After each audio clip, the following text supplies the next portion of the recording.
Hi everyone! I want to talk about dried flowers today, which are one of my biggest helpers in the cut flower gardens.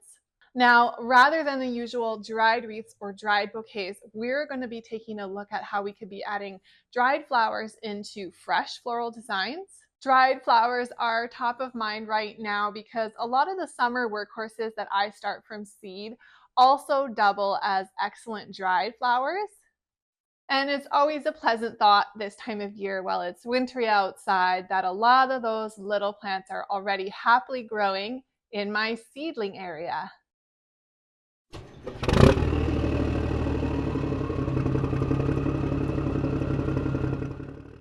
A couple of my more recent videos have been about groups of flowers that are helpers in the garden. We looked at how the color peach can really aid us in saving us time and space just due to its versatility.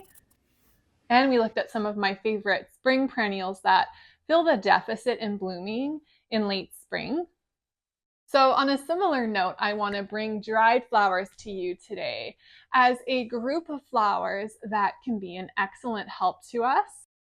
Now, as you probably know, if you work with flowers, you'll end up with a certain amount of stems that you just don't end up using. And that's where dryable flowers come in. Something I love about dryable flowers is that they're actually really beautiful fresh, but whatever stems don't end up going out the door as fresh flowers, I can bunch them up and hang them in my loft to dry, and then I can use them later on in the year when flowers are more scarce. So they really come in super handy.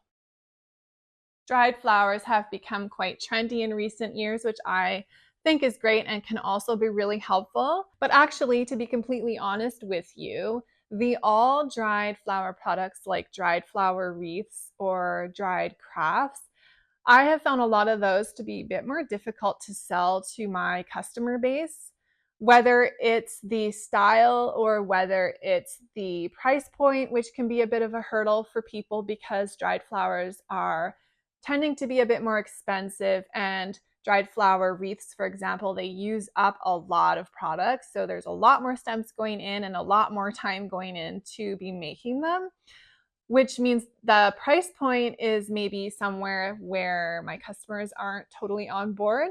So I did try that market out and I just found it wasn't the best fit for me with where I wanted my pricing to be. And after that, I ended up with a huge stash of leftover dried flowers, as you can imagine.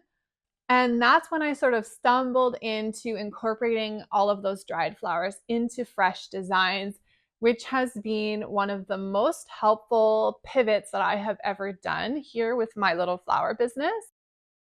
And in a way, I like the look of dried flowers incorporated with fresh a lot more than I like all dried designs. And don't get me wrong, I have seen some beautiful designs and I actually have a bunch of dried flower wreaths scattered around my own home.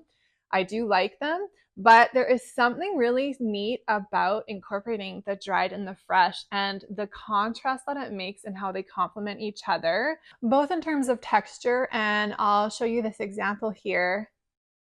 You can see in this design how the glossiness of the sprouted bulb foliage is contrasting with the more matted and semi-gloss textures of the dried botanicals, like the straw flower and the alchemilla. And in terms of color, where a lot of the dried flowers have a muted color or a more earthy tone, that really blends beautifully with the more vibrant, fresh colors and can act to provide resting points within a design. And besides the design aesthetic, they are also very practical because besides reducing waste, they actually increase perceived value of designs. And a classic example of that would be my Christmas wreaths. I have several wreath videos up. You can check those out, and they all incorporate dried flowers to really bring that wow factor. So for me, I have found mixing dried and fresh botanicals to be very rewarding. And with a bit of know-how and some helpful techniques, this can be done quite successfully. As a bonus, a lot of the dried flowers that I'll be recommending in this video are really productive and they're really easy to grow. So in this video, I want to share Some tips for working with dried flowers and incorporating them into fresh, because there are a few things that are really helpful to know. And as always, we'll look at real life examples from my farm of how I have done this, from incorporating flowers into market bouquets to using them to upscale my Christmas wreaths. And I'll be sharing some of my most used, productive, and easy to deal with dried flower crops that I like to have around. Okay, so a couple of general tips on growing dried flowers. The first is to make sure you harvest on time. I have learned by experience that if you harvest older flowers that are past their prime, they don't perform well as dry flowers. Quite often, they just don't have the greatest color or the greatest flower form. So harvest those as if you were harvesting your fresh flowers. Harvest them at the best time of day. Harvest them at the optimal time for picking. And in terms of drying, all the flowers I'm going to show you today do well with air drying. All you really need for air drying are some rubber bands and a dark, dry, and well-ventilated space. So this is my very non-Pinteresty drying area. This is up in the hayloft of our barn. And just a tip from me from my mistakes in the past, this is a really great spot for me to be drying my flowers in the dry weather, in the summer and in early fall. But as soon as our climate turns back to rain, which is quite often, I've made the mistake of leaving my flowers hanging too far into the season, and they actually started to gather up moisture from the air and they have started to mold. So just keep that in mind with where you're going to do your drying. You may need to use that as just a temporary place and have somewhere else where you're going to be doing your storing. So the ideal spot to be storing your dried flowers would be somewhere dark and dry. So let's look at some examples now of where dried and fresh flowers are being mixed. And as we go, I'll be giving you tips and techniques for how to do this successfully. As we dig in, I just want to emphasize the relationship that dried flowers have to the relative humidity in the air. This can be good or it can be bad, but either way, that is one of the key bits of knowledge to know when working with dried flowers, is that they respond to the moisture in the air. So one helpful tip for you is if you're finding your dried flowers to be a little bit too brittle as you're trying to work with them and they're breaking too many stems off, try putting them outside for a few hours and letting them wick up some of that moisture content of the air. It'll just make them more pliable and they'll be less prone to breakage. Okay, let's dig into the archives here. One of the biggest ways that dried flowers save my bacon is by being incorporated into vase arrangements and bouquets. There have been plenty of times, for whatever reason, I just didn't have enough flowers to work with. And this would be one of the more unusual ways that I would say I've incorporated them, especially when it comes down to market bouquets. So these were some early spring bouquets. You can spot the narcissus in there. This is a really classic example of me just not having enough flowers to work with. And by the way, this is a bucket of bouquets. It's not one entire huge bouquet. This is a bucket of market bouquets. Now, one of the keys with incorporating drieds into a design that's going to have a fresh water source is that some of the flowers will want to wick up the moisture and eventually wilt the dried component. And the other thing is that some dried flowers, if you were to put them in a bouquet and then put them in your cooler, the humidity in the cooler can cause them to wilt. So just keep that in mind. A good way of working around this is adding your dried flowers last into your designs and just avoiding putting them in the cooler. For these bouquets, the hare's tail grass is bulletproof in terms of cooler storage, but the tansy can sometimes have issues. And here's another set of spring bouquets. This time, these are individual bouquets. These are little posies. And you probably can already spot the dried flower in this one. That really helped me out this time was the echinopsis. There are also some dried fern in this one. And the echinops is another one that can sometimes have issues with cooler storage, but what I've found is it's usually just the smaller side blooms on the echinops that will be wilty, and these larger ones with a more sturdy stem usually do just fine. And another way to get around this issue, besides adding the dried components at the end, is to wire the stems. So here we have some straw flowers that have been wired, and that basically makes them indestructible in these little bud vases. And here again, the straw flowers are wired in this bouquet.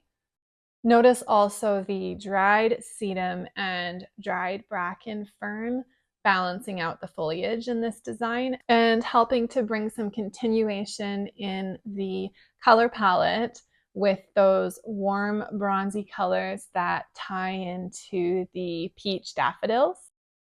Another technique is to tape dried flowers onto a pick. I like to use natural sticks or stems for this. A bonus is that it's a way to lengthen stems. And if you're wanting to make it faster or easier to insert little clusters of smaller flowers. Actually didn't do that on purpose, but I guess it's fitting that we started with spring examples because it is going to be spring in a few weeks, and spring can be a bit of a lean time in terms of some foliages and flowers to flesh out our designs. Let's not forget about just prior to this when we're working with forced bulbs. And I did touch on these already in my video on forcing hyacinth bulbs for winter designs. I had concerns about these in terms of wilting because I was inserting the dried flowers into moist soil, so I wasn't sure how this would work.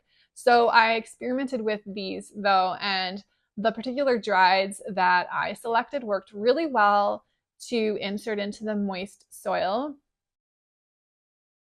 So we have some grasses, some straw flowers, which are wired again, and then we have statice and eryngium. The use of dried flowers in these designs is such a great example of how the dried flowers can bring so much color and so much perceived value to the designs. My customers really love these, and the fun thing is that the dried flowers gave layers of visual to enjoy before the bulbs even started to bloom. And from there, we'll just touch briefly on summer because, of course, in the summer, there are normally ample flowers available to us, but sometimes we'll have a need for a flower that we don't happen to have blooming fresh, maybe in the correct color. So dried flowers can even come in handy in the summer. Here's an example of a bouquet where I didn't have enough raspberry toned fresh flowers available to me. So I've incorporated some fresh and dried straw flowers just to get me the color tones that I needed to make this bouquet successful. And again here, this is a situation where my customer needed a specific palette in the gold and the oranges. And so in order to avoid using a lot of green foliage, I turned to some fresh peony foliage that was starting to turn color a little earlier near the end of summer. And the gold fern here is the dried bracken fern once again. And for this design, in which I really wanted a fallsy look, I didn't have any fresh amaranthus left, but I did have this dried bronzy colored amaranthus. This is a really great example of how the earthy tones of the dried amaranthus help to contrast and showcase the vibrancy and the lushness of a lot of the other floral components. Now we're moving out of the fresh flower season into fall. And sometimes for me, in my location, I have fresh flowers for our Thanksgiving, but sometimes the frost has already come and I don't have any real fresh flowers to be working with. Now, I'm sure you've seen these before because these have been a major trend for the last few years. I personally love these the most when they offer a mix of dried and fresh botanicals. There has been criticism levied at pumpkin designs like this because a lot of them incorporate glue as the mechanic. I just want to mention a biodegradable alternative that works really well for these that I use, which is a rice glue that you can make at home. So I'll post the recipe in the video description. These have been another fun solution to having centerpieces when the frost has already taken out all my fresh flowers. It's also been a great way to move mini gourds and pumpkins. And again, centerpiece ideas where dried flowers are helping to flesh out the final designs. In this one, we have some echinops bringing in some extra color, as well as the yellow dried tansy helping to tie in the lone yellow gourd there. And another one, I really love these as an alternative to fresh floral centerpieces. You can also see that I really have a thing for echinops. And here's another where I didn't have the right colors in fresh flowers at my disposal. In this case, it was the white statice.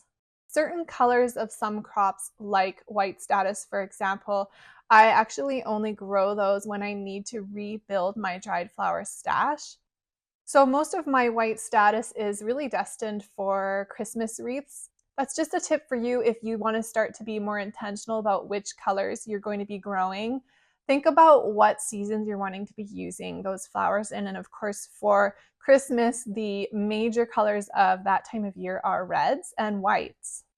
So speaking of wreaths, I'm of the mind that wreaths are for every season. So I do a lot of fall wreaths particularly. Dried flowers come in very handy for this.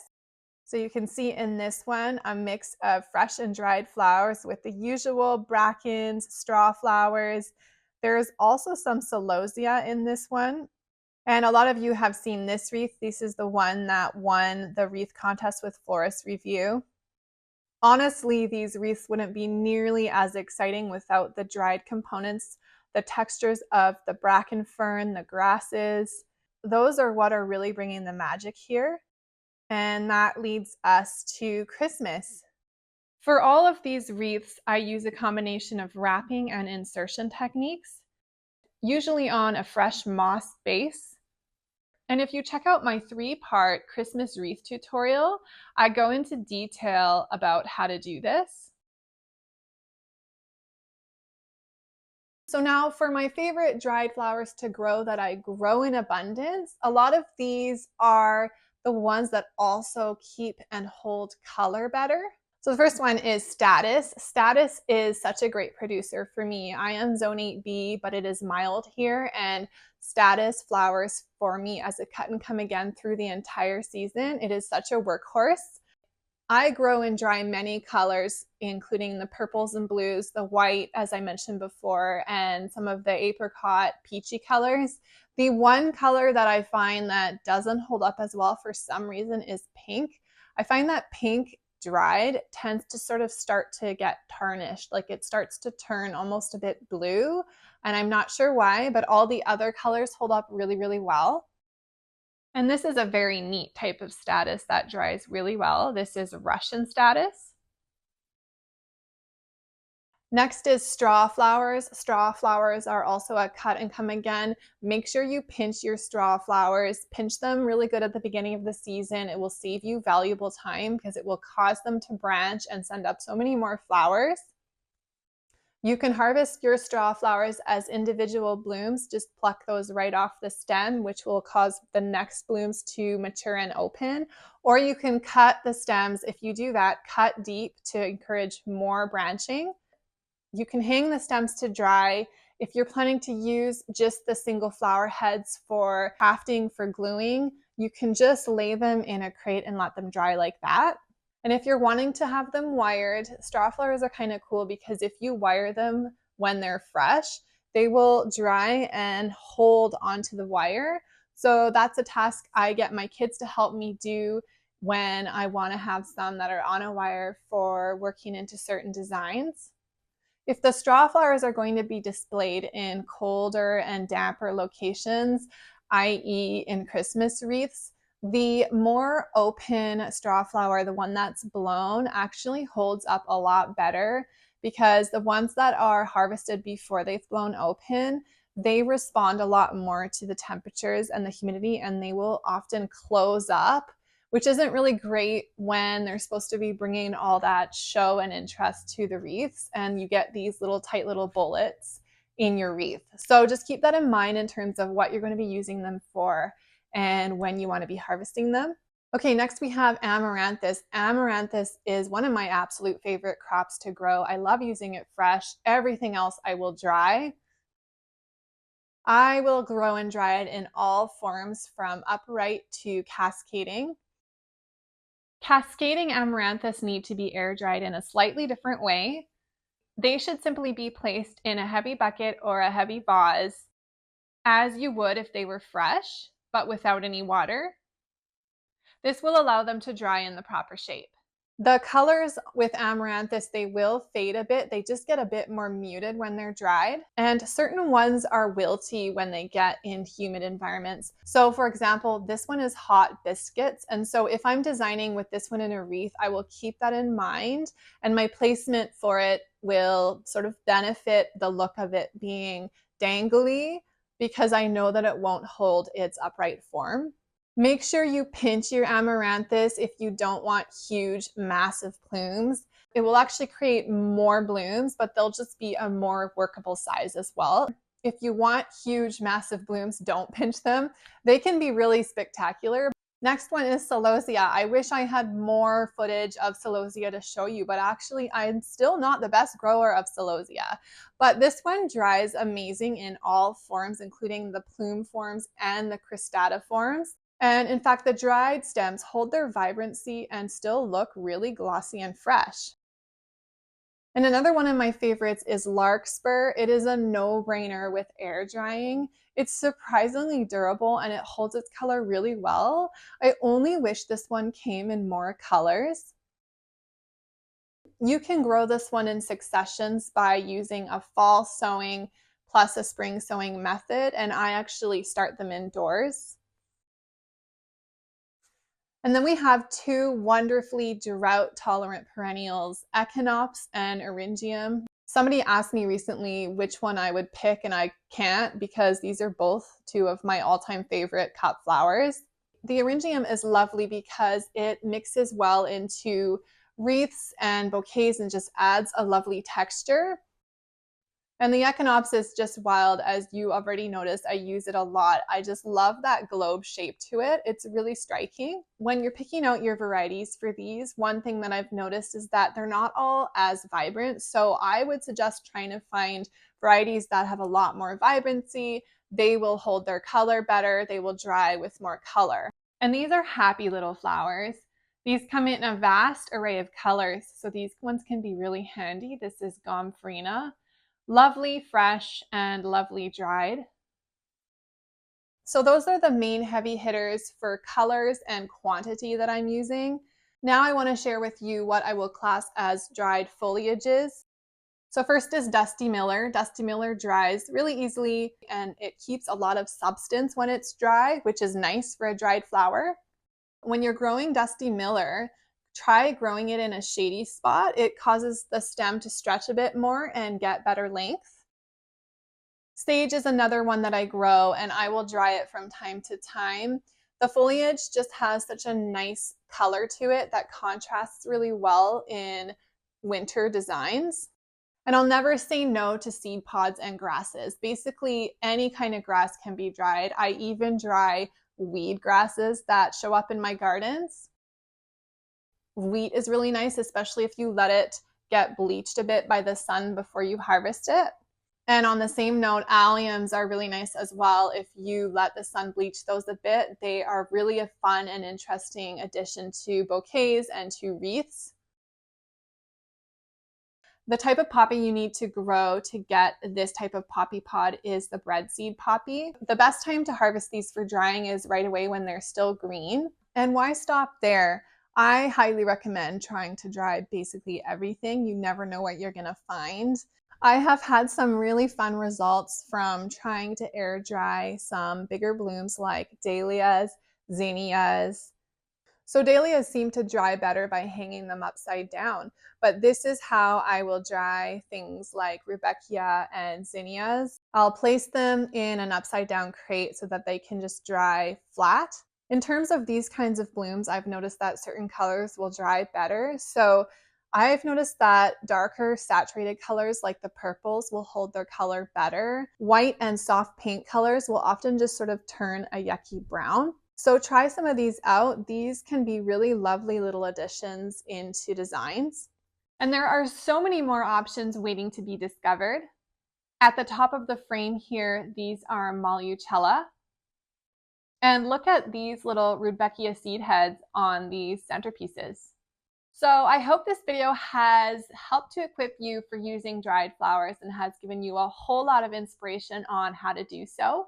As always, let me know if you have any questions. There are so many more options that I just don't have time to get into in this video. Have fun, thanks for watching, and see you next time.